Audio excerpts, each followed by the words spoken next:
This is the Fantasy Roadshow. Roadshow. We are live. Live. All right, everybody, welcome back to the Fantasy Roadshow. We are your hosts. I am Ryan. You can find me on Twitter at fantasy_trucker, and this is Kulz. You can find him at Twitter at Kulz_sports. Mike, how you doing today? Doing good. First day in the new apartment in Austin, Texas. Had a little move down here, so that's why moving down south. Down south, yeah, but back down south. It's been a long time coming. Back in Texas, the best state by far in the United States, and that's why we're remote for the first time. So it's going to be a little bit of a adjustment for us, a little bit more technology, which on my end doesn't come very easily. But just still moving in, getting settled. Gonna rip out some Dynasty Running Back Rankings here, which is exciting. Oh, it's always fun, man. What's going on with you? You're not on the road, which is surprising. Yeah. My company was nice enough to give me the Monday off, and I'm pretty thankful for that. But I will be on the road later this week. I'll be heading to Toledo, Ohio. There you go. Doing some local routes out there. So we will be once I get settled into the hotel over there, we'll be recording from over there as well. I love it. Toledo. But anyway, so today we're going to be talking about Dynasty running back rankings, right around the range from 11 to 20. We'll see how far we get through and what we do. So, you ready to go, Mike? Yeah, I'm looking up Toledo's college mascot. I don't know why I didn't know that. It's like a rocket of some sort, I want to say. I'm not familiar. Toledo University mascot. They are the Rockets.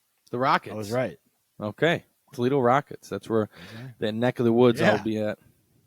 All right. I was right. Yeah, Toledo Rockets. I'm surprised I knew that. Awesome. So, let's dive into Dynasty running back ranks. We went through 1 through 10.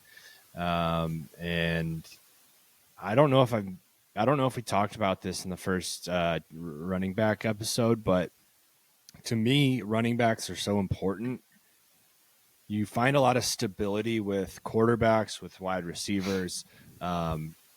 It's important to kind of build that foundation with, a solid quarterback, solid wide receiver. I just think, like, from a consistency standpoint, if you build your foundation there, you're going to be a lot more, solid, and that's just where a lot of your points are going to come from. But I always find that when I'm winning leagues, winning championships, it's because my running backs pop off and I hit on the right running backs, because they are super volatile. Injuries, just the nature of the running back position and how they operate in the offense and how they kind of just go through ebbs and flows.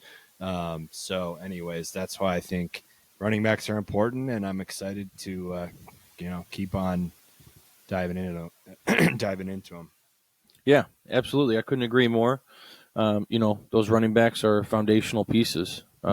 Just with dynasties specifically, the turnover rate is very high on these guys. So, you got to hit shorter shelf life. And I don't know, offenses just go through waves. I mean, you see it with, let's just say,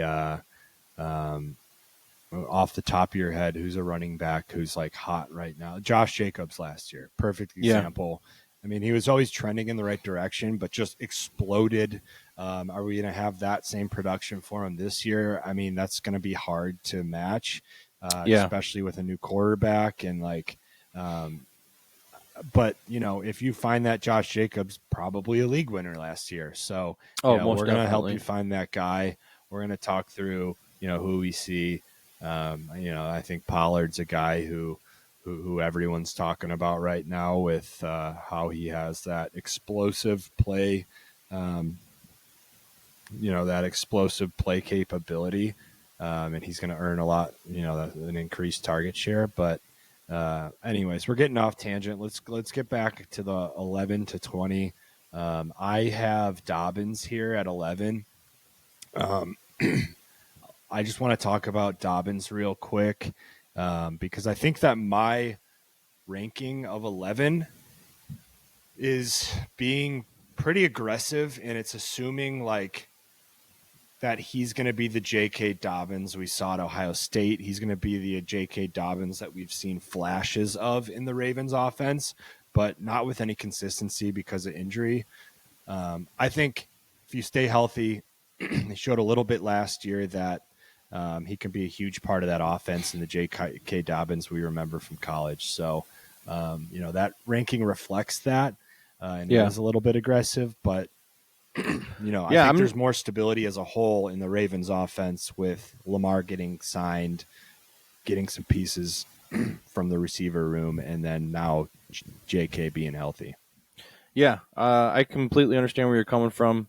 I have him down at 15. You have him at 11. His average draft position right now is running back 20. So, you are definitely bullish on him, but I'm also pretty high on him. His AP's 20 in Dynasty right now? Yeah, his average draft position in Dynasty startups is running back 20. Wow. There are some question marks with J.K. Dobbins. His contract. This is his last year in his contract. He's an unrestricted free agent next year. 2021, he suffered a brutal injury. He tore his ACL, his LCL, his meniscus, and his hamstring.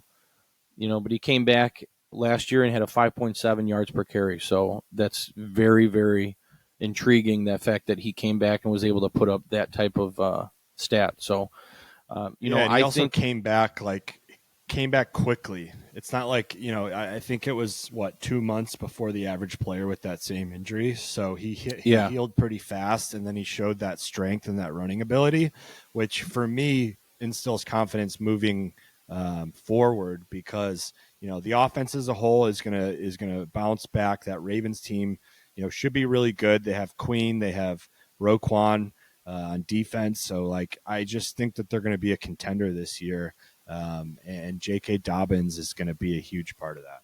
Yeah, absolutely. And they got a new offensive coordinator, so a new improved offensive scheme. If J.K. Dobbins gets involved in the passing downs, he's easily could be in the top 12. Yeah, 15 touches. Look at this. Week 14, 15 touches, 120 yards. 13 touches, 125 yards. So, he's shown that he can have 15 carries and put that 100-yard plus game in there. Throw a touchdown, maybe a couple catches. I love J.K. Dobbins. I think he's one of the better running backs, honestly, in a great situation. We just need to see some consistency health-wise, and sky's the limit. Yeah, I definitely think this is a big year for J.K. Dobbins, and where he's being drafted right now at RB20 in Dynasty, it's a great value. Value, one of the better values, I think, currently. So, yeah. Okay, moving on. The next running back I want to talk about is Austin Eckler. I have him at 11. You have him at 13. So we're 13. pretty close there. Yeah. Yep. Do you have anything you want to add about Austin Eckler real quick before I dive in? Yeah, well, I'm going to let you talk about him since you are higher on him. I don't have much to say. You've seen what he can do and the production he can have. I think the Chargers are going to have a much better offense this year. There was a lot of things that went into that regression from Herbert. But Eckler, to me, I don't know. It's his age. There's not much of a competition there for him. They're Spillers showed last year that he's not really next man up. So I don't think they're looking to move on from Eckler. So I think he's gonna have a great year, maybe two, really solid years. For me, it's the age. I've never been a huge Eckler guy, so for me to really say he's gonna have 3 more years at that level is kind of. I think it all depends on if the team's willing to invest in him, because he's on his last year of his contract. He's 28 years old, and they just restructured his contract, adding $1.75 million in incentives to keep him happy for this year. But dude, he's just been a dog. He was the number 1 running back last year, 2 the year before, and then the number 4 in 2019. So 3 out of the last 4 years, he was a top 5 running back. He caught over 100 receptions last year. Like, when we talk about PPR standard, this guy is one of the best running backs in the league right now.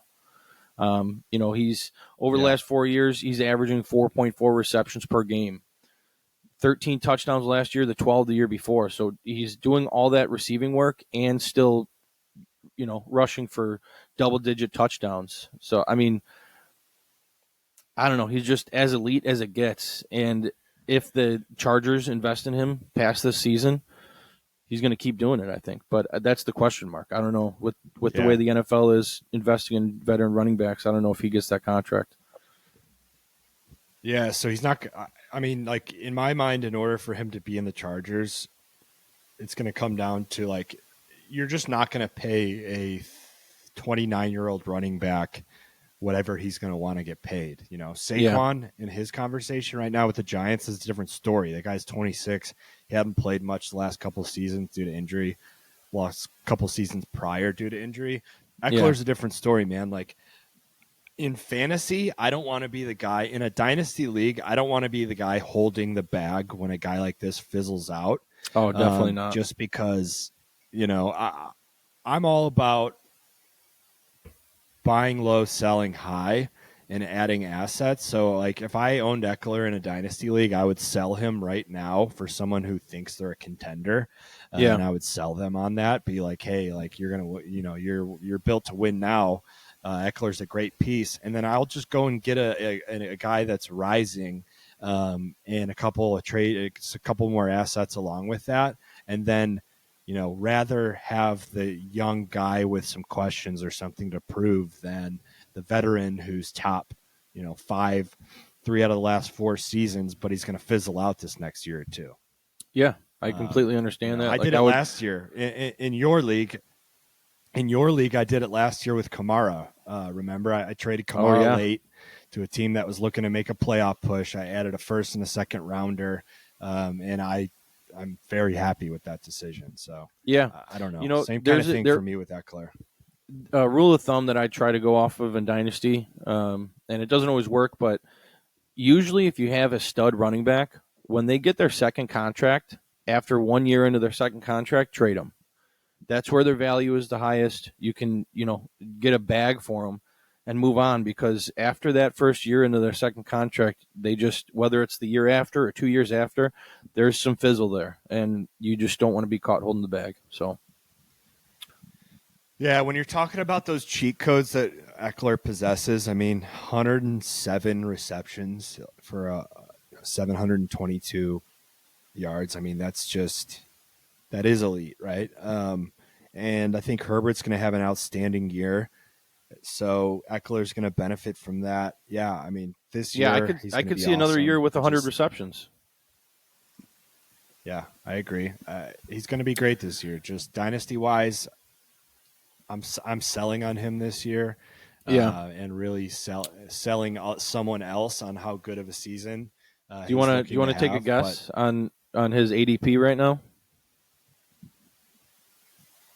I really don't know ADPs as well as I should. Well, just take a guess. Where do you think he's being drafted? What number running back is he being drafted in dynasty startups? RB7. Close. RB9.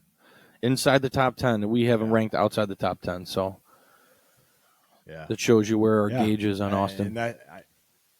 I think that's why. So fair enough. So you have him at 11. At 12, I had Pollard. We already talked about him.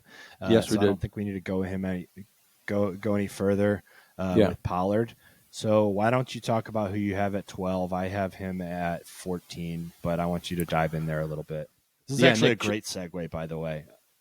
Yeah, and why is that? Because it is Nick Chubb here at 12, and this is like, it's just a great segue in my brain of how I look at these kind of running backs. So Chubb, what is he, 27? Chubb is 27 years old, yes. Okay, so Chubb's 27, but he's a guy in my brain, he's a Brown for life. He's going to have a big year just like Eckler, so you could almost put those two in very similar buckets. Yeah. But I look at Chubb as someone who I think is going to be running the ball for a long time. Like, he's just the type of running back who has, in my mind, like a Frank Gore type build and running style, to where Yeah, I I can think see that. Chubb is going to be a running back in the NFL for a long time. So where I would be selling Eckler this year, I would be buying Chubb. Well, I would be holding on to Chubb if I'm a Chubb owner, or I would be Yeah. drafting him, because I do think he has longevity in his career, and I think he's going to be a massive part of that offense. So, yeah, I mean, that's why I think it was interesting, is because they're very two similar profiles of players, but because I feel there's longevity in Chubb's career, whereas Eckler's, I don't know if he'll be a Charger. That's going to be a decision up to him. I don't know, but I feel like there's more stability in Chubb's long term. But go ahead and talk about him and why you have him there. Yeah, I mean, one of the main reasons I like Chubb, he does have 2 years left on his contract. There's some security there. We both think that the Browns are going to be much better this year. We think Deshaun Watson is going to take that team to the next level, and I think Nick Chubb is going to be a huge part of that success. Over his career, he's been averaging 5.2 yards per carry. He had over 1,000 rushing yards in every season he's been a running back. So it's just, he's been top 15 no matter what since he entered in the season.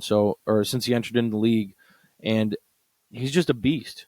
He's at least 8 touchdowns every year, and he's achieved all that with Kareem Hunt being heavily involved. And now that Kareem Hunt's gone, coaches are already talking about involving him into the passing game. And if that's the case, that could make him the number 1 scoring running back. Like, he has that much upside. Yeah. And he's being drafted as the 12th running back off the board, and I think that's just too low. I think I have him ranked too low. Yeah. I do too. I just moved him up ahead of Eckler as you were talking there. Yeah. And that was the point I wanted to really touch on with Chubb, is he is supposed to be more involved in the passing game, so that, if he can add that to what he already produces on the ground, it's just going to make him that much better. So yeah, I agree. Chubb is someone that I'm potentially too low on. I just bumped him up ahead of Eckler. Potentially could do that ahead of Pollard as well, because I do think the longevity thing applies more to Chubb than it does Pollard. Well, and to be fair, there's less question marks with Chubb than there is Pollard. Pollard has more question marks around his usage and, whether or not he can hold the load. I just put Chubb ahead of Dobbins and Pollard, so I just bumped him up 3 spots, talking him through. Yeah, here we go. This is why we're doing this. This is why we're going through these rankings and really diving in pretty heavily with each player. Yeah. So for me, Chubb needs to be the receiving back to stay there. Again, I think Dobbins has an explosion this year. Very high on Pollard. Eckler, a little bit of question marks in him long term for me. So that's why I went ahead and bumped up Chubb. He's just a safer how pick. It worked in my brain. Yeah. No, that makes total sense.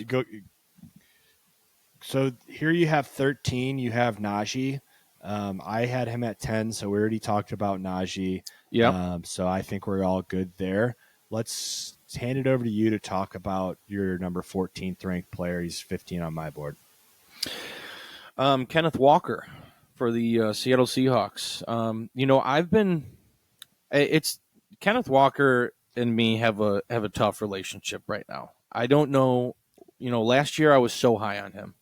I talked you into drafting him in one of our redraft leagues, and it worked out well.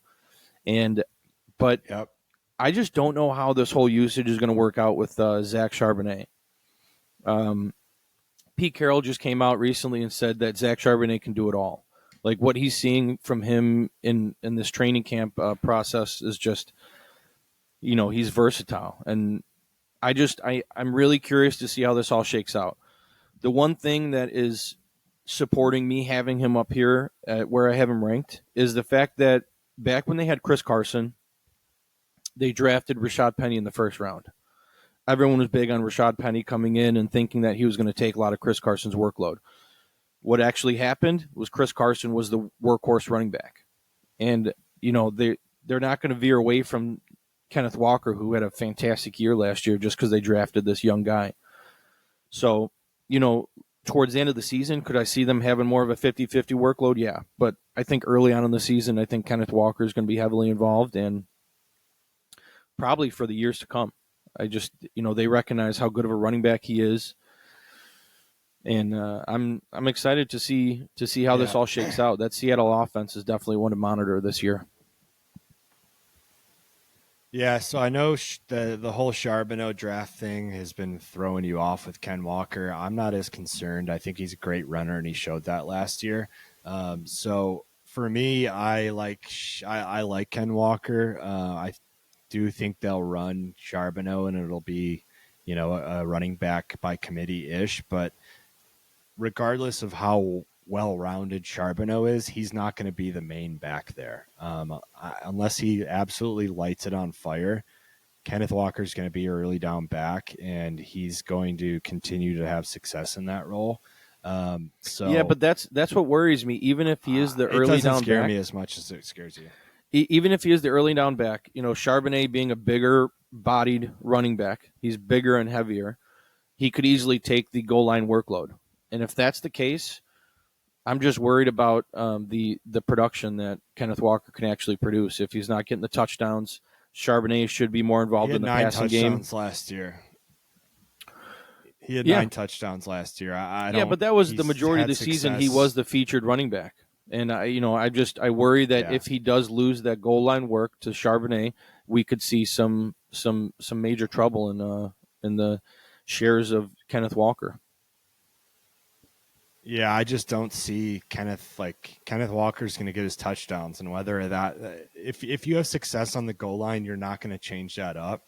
So unless Kenneth Walker runs into some fumbling issues or can't punch it in, he's not going to just because Charbonnet's bigger, they're going to give it to him. I don't agree. I think that if he's having success, you just keep pounding the ball with Walker. I don't know. We're just not going to agree on that, which is fine.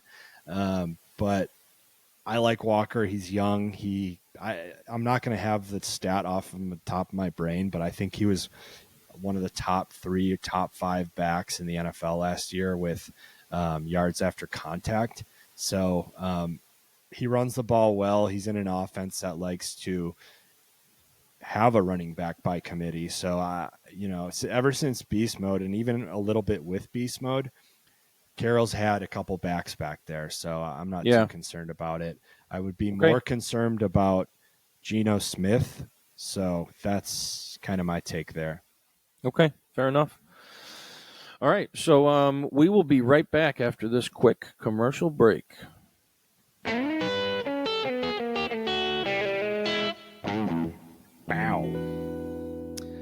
Folks, if you're not aware, this is a very special time at the Sports Ethos because we have officially announced our NFL Draft Guide for the 2023 NFL season. It already has more than 60 pieces of content in it, including massive team breakdowns and rankings, and we're aiming to have more than 200 features before all is said and done. And right now, you can get the NFL Fantasy Pass for the ridiculous rate of just $4 per month at sportsethos.com.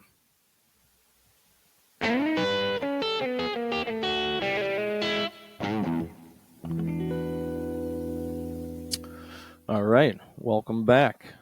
So, I believe we are live. Yeah, we are live. I believe we're back, and I want to cover my 16th ranked running back, who you have down at 19. And his name would be Javonte. I'm not going to have much to say about him, so you... Yeah? Sorry, I'm not going to have much to say about him, so you go ahead and rip it. Javonte Williams. Coming into last year, he was a very popular draft pick. However, he tore his ACL, his PCL, and his LCL in week 4. So pretty gnarly. Second round draft pick last year. He has 2 years left on his rookie deal. Second round draft pick in 2021.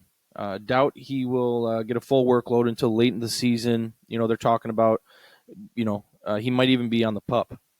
We'll see how that works out. But the coach feels optimistic. Go ahead. Little pup. Yeah, little pup list. He might be sitting out Little for quite pop, some time. Um, little pop. but in general, Sean Payton's offenses are known to be pretty run heavy. The Broncos brought in some new bodies to that offensive line to kind of beef it up a little bit. Left guard and a right tackle.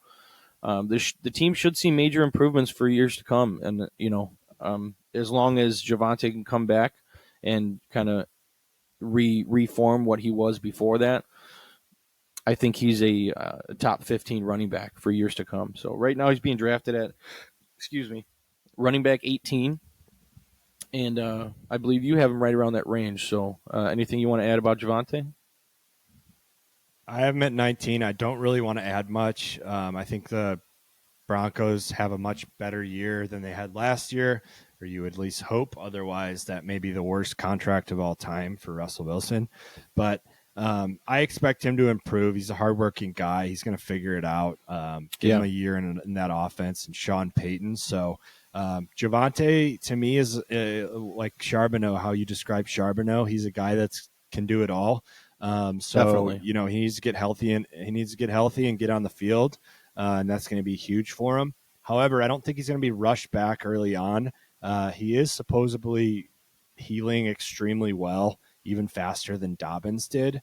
Mm-hmm. That being said, I think they brought in Pirine for a reason, and Pirine showed that he could be a pretty solid back when Mixon went down last year. So I think that alleviates some of the pressure for him to come back and kind of have a big workload right away.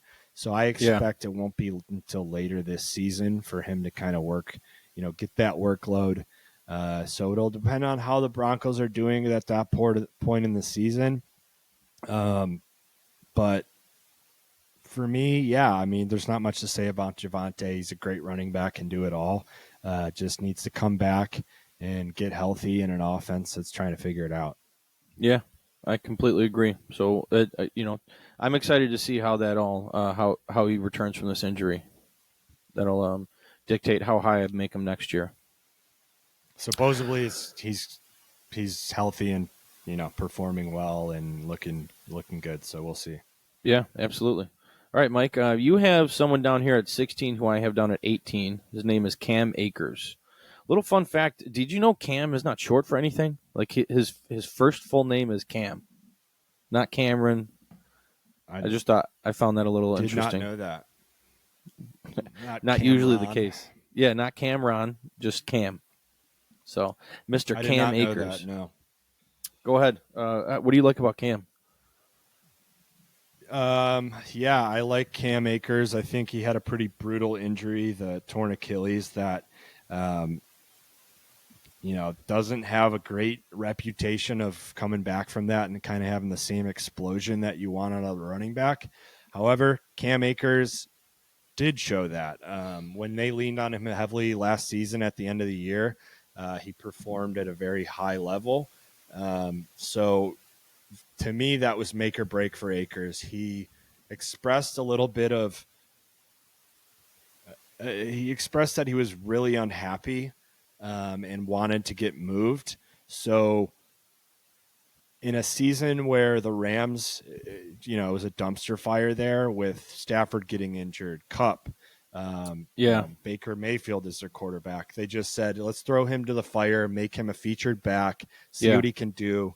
And then we either invest in having him be a huge part of our offense or we cut him loose. And what happened? He put up a 15, a 42.75, a 20, a 22, 23-point game.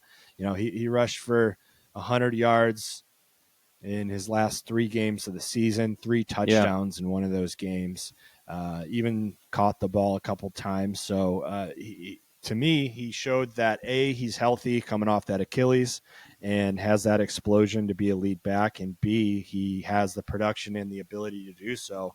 So in an offense that's going to try to regain some of that magic after losing a couple weapons, you still have Kupp. Stafford's going to look for guys he can lean on, and in my mind, Akers is going to be one of those guys. So how does he do in that role? I'm saying he's going to do well. That's why he's my 16th ranked back. Yeah, I couldn't agree more. I have him ranked a little bit lower. just because this is his last year on the contract. He's a restricted free agent next year, so I'd like to see the team, invest in the future with him. He's still very young, and I think they do give him another contract, so I may bump him up a little bit once that happens. But yeah, I mean, dude, I'd be upset too if I had my Achilles tear and I rushed back from injury and I came back and I was fully healthy and the team didn't give me the ball and they gave the ball to Darrell Henderson for the first 5 weeks. Like I'd be pissed too. He demanded a trade and then he sat out the next 3 games. So yeah, they finally gave him the ball and he just was dominating. And to be ending the season like that is just, I'm excited for this year. Cam Akers is one of the guys that we have ranked this low that could easily end up in the top 12. Yeah, so I mean, some of that I agree with. Like, from what I remember in my brain, he was expected to be the lead back, but Henderson got some of that load. But to say he wasn't handed the ball, I just looked up his first 5 games last year. In week 2, he had 15 carries. Week 3, he had 12. So, yeah, it wasn't like his backfield, but he was still getting touches. You know what I mean? Yeah. So that's more than I expected to see because I do remember, like, a lot of disappointment that people who were Akers owners last year. But, yeah, I don't know. Yeah, I think he won that backfield late in the season, so let's just move on and see what happens. Yeah, absolutely. We're both really excited for what he's going to do this year. Yeah, and then that contract season that you mentioned, I'm gonna be higher on him than I already am in redraft. I don't know exactly where he is in my rankings, but I love guys on a contract season, especially his story. Whether it's like I proved that I was a feature back. Now I have a year to prove it and get paid, and here's where I want to be. So I love that. Yeah, and the coach is speaking glowingly of him during this offseason. So we'll see what happens. Next running back we should dive into is Miles Sanders. You have him ranked outside of your top 20. I don't know why you do that, but I have him ranked at 17. So let me dive in a little bit on Miles Sanders.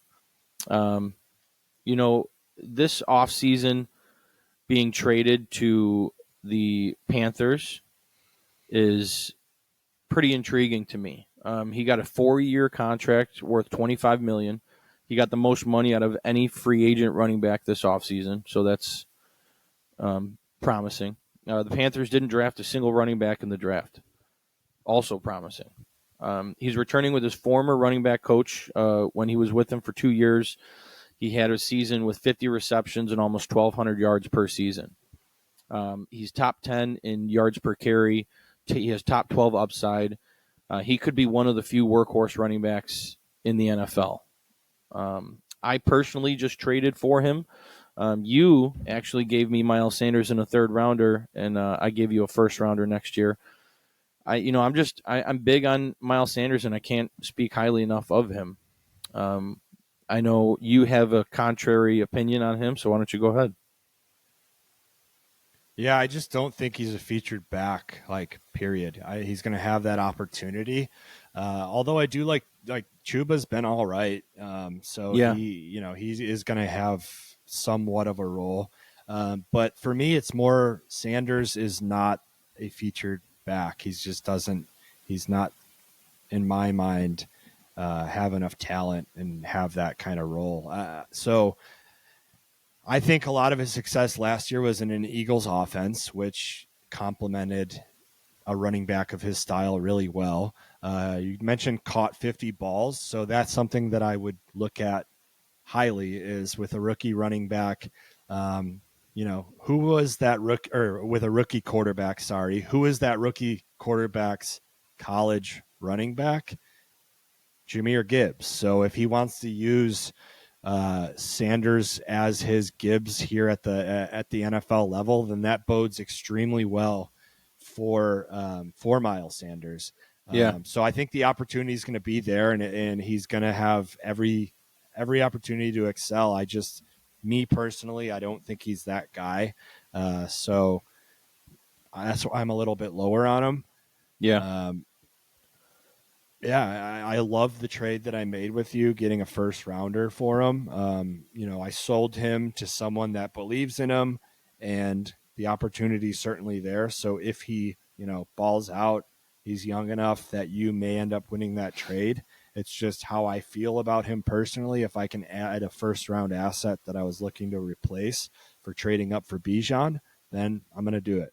Yeah, I completely understand it, and I cannot wait to prove you wrong this year. Bam.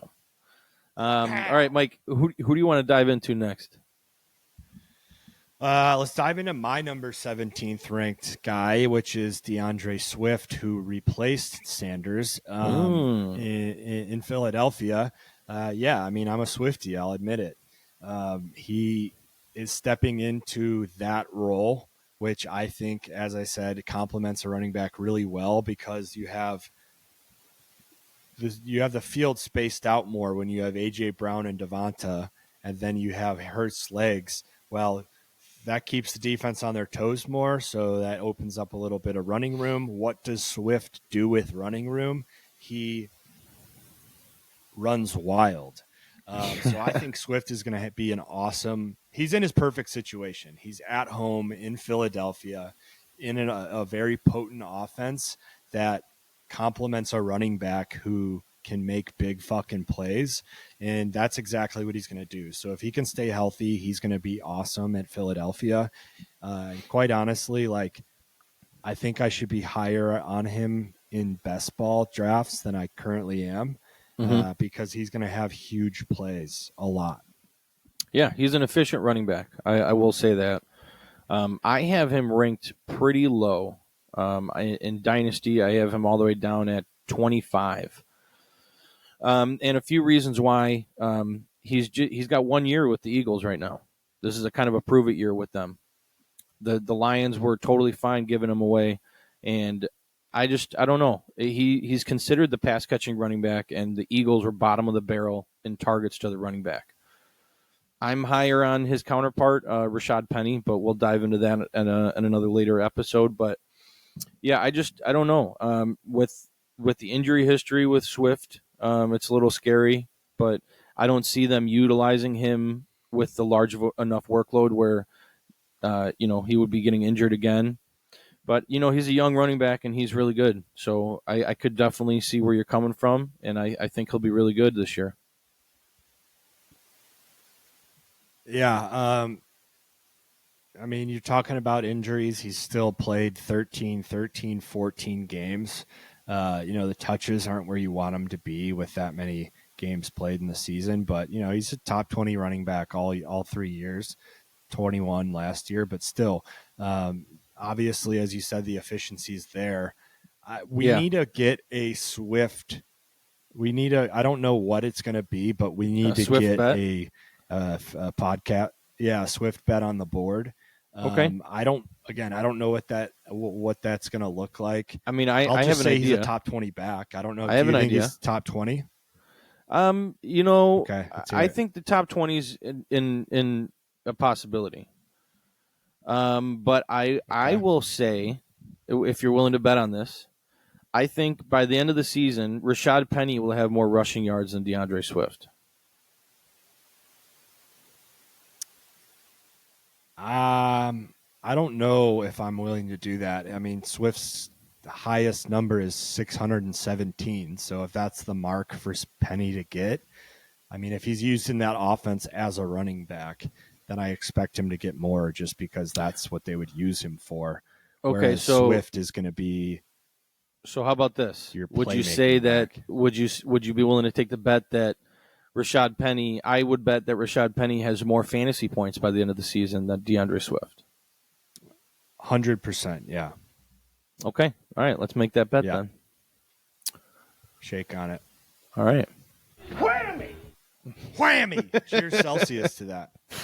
Yeah, cheers, Celsius. This is a good time to mention that we are sponsored by Celsius. We are not, but No, we are not hoping yet. to be. I'm kidding.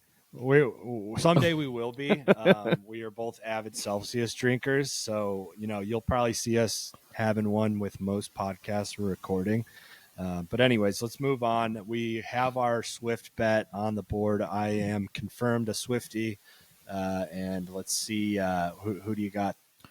I think the last two running backs that we want to talk about rather quickly would be Derrick Henry and Rachaad White.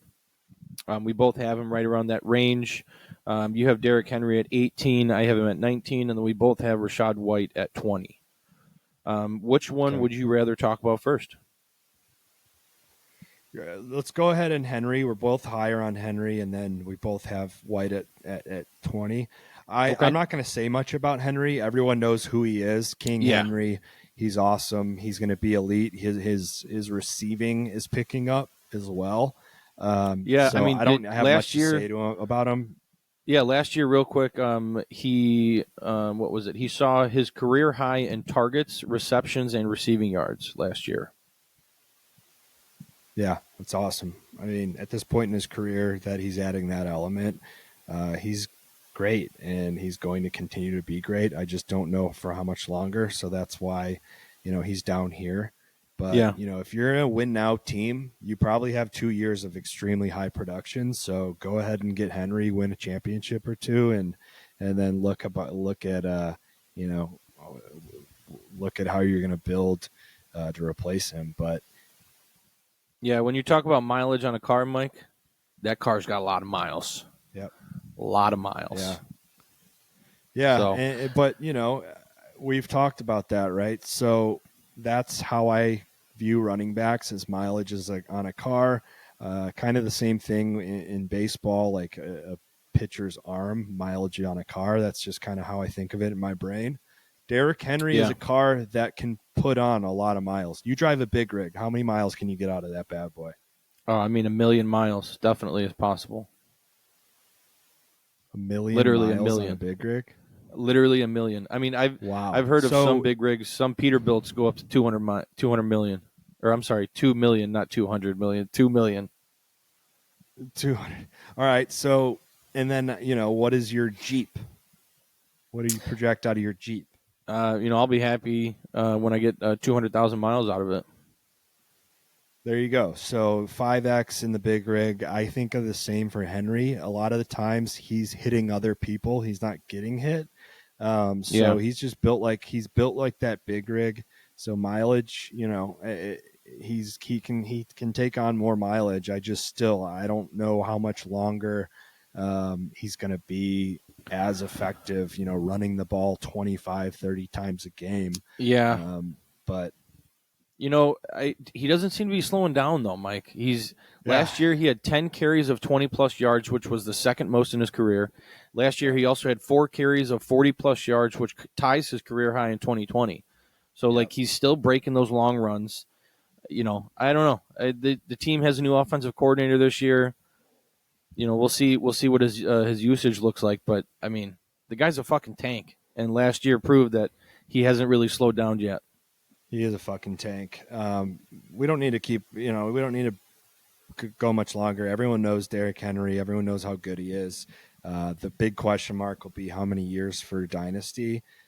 So, that is what it is. I want to talk about Rachaad White. I want to talk about he is the type of running back I spoke on earlier who, that's a guy that has something to prove, that is on his way up. So he's a guy that I look at, if he can go out there and prove to be the featured back in a bad Buccaneers team, then there's fantasy value there. I think he catches 80 balls this year. Baker Mayfield, 80? I think 80 receptions is what Rachaad will have if healthy this year. What did he have his rookie year? 50, right? 50, and that wasn't his backfield. And he has Baker Mayfield, who I think has the most top 3 out of quarterbacks that check down to the running back. Yeah, so, he's going from Tom Brady to Baker Mayfield. Yeah, so 2 guys that check down to the running back. I think he'll catch 80 balls. I'm confident in saying that. So there's going to be a ton of fantasy value. That being said, I think the Bucs are going to probably be one of the worst in the league. Yeah. one of those potential candidates to tank for Caleb Williams, which would be the best decision they could ever make.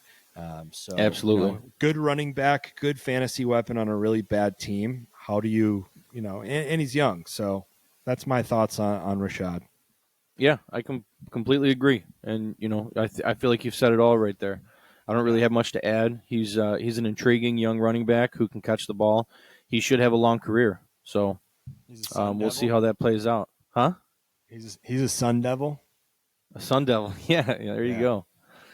All right. Well, I think that about does it for our running backs 10 through 11 through 20. So tune in the rest of the week. We have daily episodes coming out this week, right, Mike?